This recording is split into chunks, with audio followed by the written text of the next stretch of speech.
이재명 대통령의 이해훈 기획예산처 장관 후보자 지명은 국민을 우롱하는 자격 미달의 인사 참사입니다.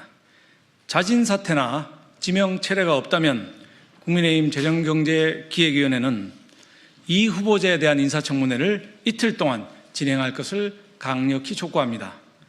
조금 전 넘어온 자료를 보면 이해훈 후보자가 신고한 재산만 총 175억 6,950만 원에 달합니다.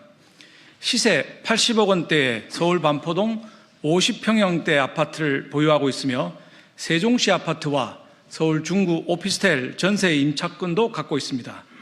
본인과 배우자의 예금과 주식만 91억 원이 넘습니다. 자녀 3명의 예금과 주식을 합하면 총 128억 원이 넘습니다. 배우자는 포르쉐 등 차량 3대를 보유하고 있습니다. 2016년 신고재산 65억 원에서 10년 만에 100억 원 넘게 불어난 재산 형성 과정부터 집중 검증의 대상입니다. 이 후보자의 도를 넘은 갑질 또한 심각한 결격 사유입니다. 이 후보자는 사회 초년생인 인턴 보좌진에게 고성과 함께 IQ가 한 자리냐, 너를 죽였으면 좋겠다 등 인격 말살 폭언을 퍼부었습니다. 보좌진에게 자택 프린트기를 수리하게 하고 특정 음료를 준비하게 하는 등 사적 심부름과 무리한 요구도 서슴지 않았다는 의혹도 폭로되고 있습니다. 또 이 후보자는 지시 1분도 지나기 전에 고압적으로 수차례 재촉하는 등 갑질이 일상이었다고 합니다.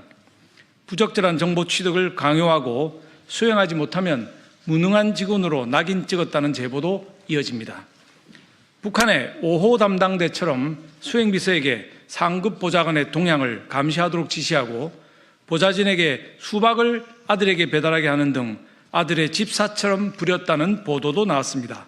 보좌진이 산호비입니까? 특히 이 후보자는 언론 모니터링과 이른바 댓글 작업 그리고 언론 보도 수정 요구 등을 위해 보좌진을 사실상 24시간 대기시키면서 결과가 불만족스러울 경우에 비명에 가까운 고성으로 비난했다고 합니다. 댓글 작업은 여론 조작이고 보도 수정 강요는 언론 통제입니다. 갑질뿐 아니라 언론관에도 심각한 문제가 있는 것입니다.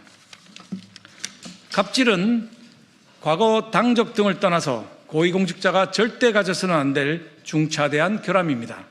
기획예산처 공직자들 사이에서는 벌써 갑질 포비아가 퍼지고 있다고 합니다. 공직자들이 장관 갑질에 짓눌린다면 과연 나라 살림을 제대로 엄정하게 꾸려나갈 수 있겠습니까? 불가능할 것입니다. 또한 이 후보자 지명은 고환율과 고물가, 나라빚 폭증 등 대한민국 경제를 망친 이재명 정부의 재정 폭주를 가리기 위한 일회용 도구에 불과합니다. 이 후보자는 과거 좌파 정권의 확장 재정과 기본소득, 규제 일변도 부동산 정책의 위험성 등을 앞장서서 경고해왔지만 기획예산처 장관으로 지명되자마자 민생과 성장에 과감히 투자하겠다는 등 사실상 입장을 바꾸었습니다. 또 지명과 동시에 SNS와 블로그, 유튜브 등을 폐쇄를 했습니다. 정치인의 모든 발언과 행보는 신념과 지향점을 국민들께 알리고 판단을 구하는 이정표입니다. 그런데 무엇이 부끄러워서 과거 세탁부터 서둘렀습니까?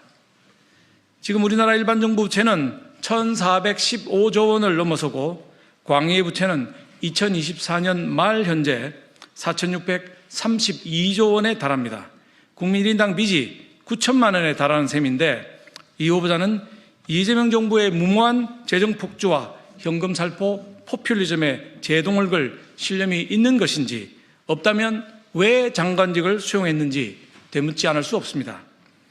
이 밖에도 영종도 땅 투기, 고리 대법체에 대한 투자, 175억 원대 자산 형성 과정, 과거 바른미래당 시절을 포함해 지역구를 둘러싼 각종 비위 및 측근 특혜 의혹 등 결격 사유와 검증 대상이 차고 넘칩니다.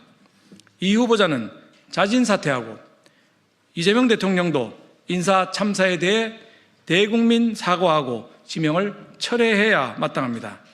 그렇지 않다면 국민의힘 재경위는 인사청문회 이틀 진행과 함께 이 후보자의 갑질 피해자를 포함한 모든 관계자들에 대한 증인과 참고인 출석 요구 또한 요청할 계획입니다.